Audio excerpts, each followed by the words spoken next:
this video, I'm going to share the 2 lenses that you need to take incredible photos as an amateur photographer. I'm going to save you the thousands and thousands of dollars that most photographers waste on lenses they will never use. And you're going to learn why, counter to what most amateurs think, you don't need a large collection of lenses to be a real photographer. And stick around until the end of the video where I'm going to share a completely free, instantly implementable tip that's going to give you unlimited zoom without having to buy additional, very, very expensive lenses. Okay, so let's get down to business.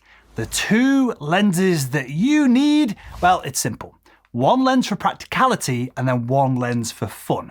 That is it. Now, let me explain. All right, first up, you need what I like to call the Swiss Army knife of lenses. This is going to be your go-to lens. The lens that lives on your camera 90% of the time. And for most people, it's going to be something like a 24-70 zoom lens, or for me, it is very literally this 28 to 200 millimeter Tamron lens. Now, you might be thinking, but dude, what about all those other focal lengths that I could be shooting? Well, here is the thing. The standard zoom range of 24 to 70 covers basically everything from wide angle shots at 24 to pretty nice portrait friendly shots at 70 millimeters. It's like having a buffet of focal lengths all in one lens. And let me give you an example. I recently got this 28 to 200 millimeter lens and I was out shooting woodlands up in the Lake District here in the UK, and suddenly I spotted a deer. With my old setup of prime lenses, because that's all I could really afford when I first got into photography, I'd be fumbling to change the lenses, get something long on there,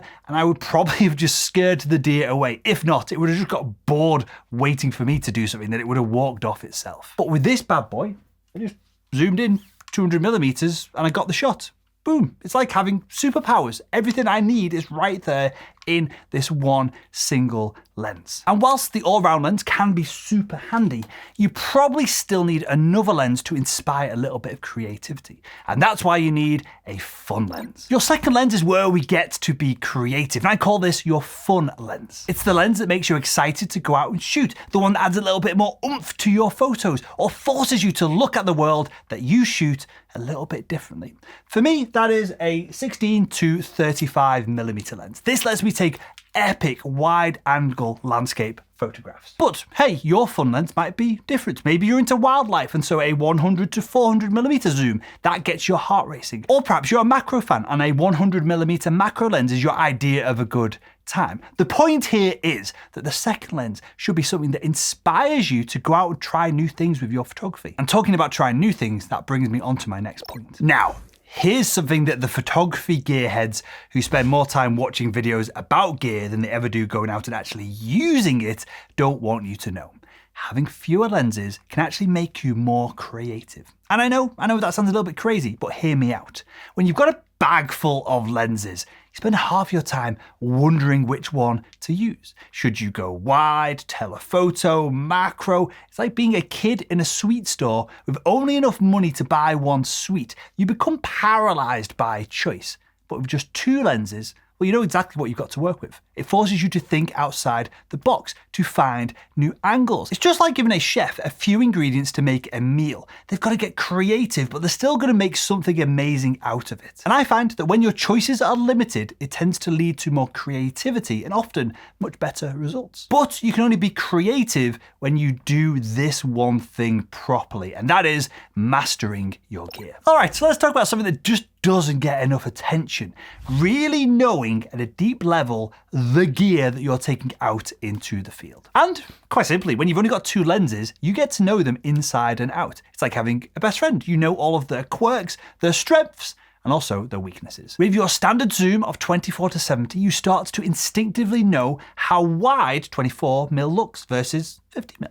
You learn exactly how close you need to be to do a portrait headshot at 70mm. It becomes second nature to you, and your photography skill set rapidly improves. And with that awesome second fun lens, you start to see the world through its unique perspective. So with my 16 to 35mm, for example, I'm always on the lookout for interesting foreground elements that perhaps wouldn't make it into a 24mm shot that are going to lead to epic, wide, more dynamic landscapes, because that's what I really like to consume as a viewer of photography. And this intimate knowledge of your gear means that you're going to spend less time fiddling with settings and more time actually taking photos. And let me tell you, there's nothing worse than missing a great shot because you were too busy faffing around trying to decide which lens to put on the camera. Or heck, maybe you've got a bunch of lenses that you're not really sure how each one actually behaves. Okay, so let's get practical for a second.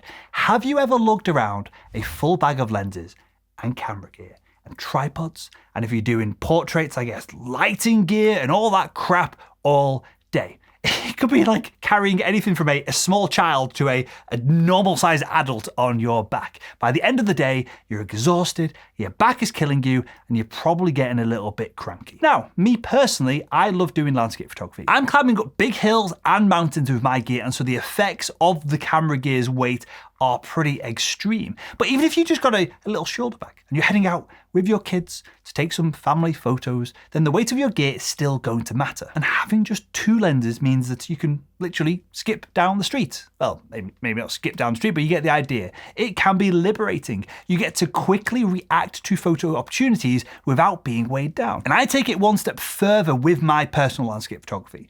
Because I'm only carrying two lenses, that weight that is saved from 3, 4, 5 unlimited additional lenses that a lot of people take up hills with them, I then get to exchange that weight for a second camera body. So I'll take both the 28-200 and the 16-35 up the hill with me. That means I can have one camera on the tripod ready to jump on the light as it emerges with a wide angle shot, and then I can pick off additional shots by hand with my zoom lens as all that is going down. Because if I had to take my camera off the tripod and switch lenses to try and catch the light every time I wanted to go from wide angle to telephoto, well, I'd miss half the shots that are typically rapidly presenting themselves to me in changing lighting conditions. And saving your back isn't the only thing that having two lenses will do for you. Committing to a two lens setup is going to save your bank account as well. Let's talk money, folks. Camera gear is obviously expensive. Like selling a kidney kind of expensive. But here is the thing. You don't have to bankrupt yourself to take great photos. By just focusing on two high quality lenses, you're investing in versatility and quality rather than a quantity of lenses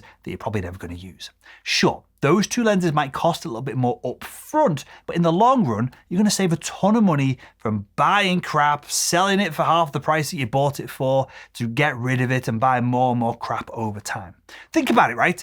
Instead of buying 5 mediocre lenses, you're getting 2 excellent ones. And trust me, a good lens is worth its weight in gold. The image quality, the build quality, the reliability, for me doing lots of work essentially in rains and storms, the weatherproofness of the lens as well. It all adds up to better photos and less frustration. Plus, with the money that you save, you can invest in other things that are actually going to improve your photography, like traveling to new locations, doing workshops, or whatever it is to improve your skills. Because at the end of the day, it's not the gear that makes a great photographer. It's, of course, the person behind the camera. And if you want to rapidly improve your photography skills, click the link in the description below this video to grab my completely free photography cheat sheets. Now, I promised you a bonus tip, and I'm a man of my word. So here it is, the secret sauce that's going to take your 2-lens photography setup to the next level. All right, here is the game changer, folks. This is going to sound crazy, but zooming with your feet.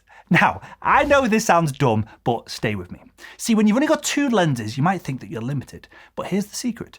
You're really not. Your feet are the most versatile zoom lens photography accessory that you'll ever own.